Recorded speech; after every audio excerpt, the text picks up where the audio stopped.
Kubor nakaslem jong unongsan Hima. Fifa Chief Operating Officer Himo Shirgi ha kasi sakjan ula Pynbna bah kasi penhak perda ya gelempung yelek kai ke World Cup 2026 kabaderu kasni yakun khatdo banyakni ya ka nam job ha ka perthai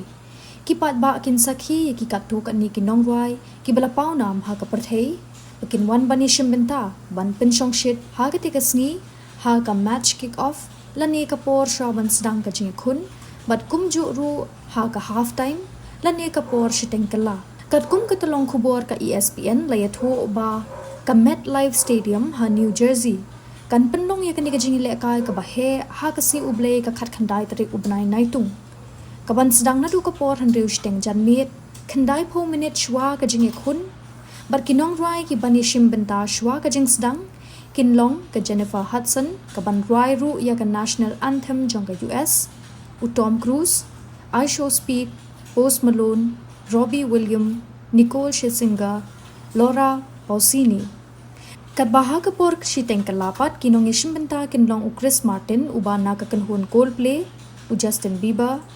ke Madonna, ke Shakira, Gustavo Dudamel, bat ki kenhun BTS ki bana South Korea.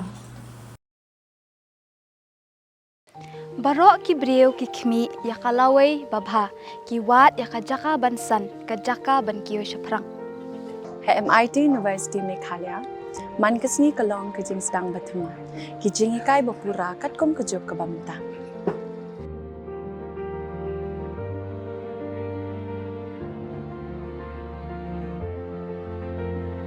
Ke MIT University kadan bonjait ki course pat ki jing ikai kum ka fashion design, filmmaking, communication design, music, BBA, MBA, sports management, nursing, BTech, computer science, BSW, MSW, but QA.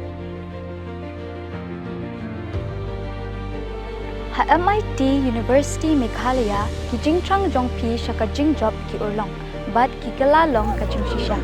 MIT University Meghalaya kajingya lenti kabastang syakalawai bacok.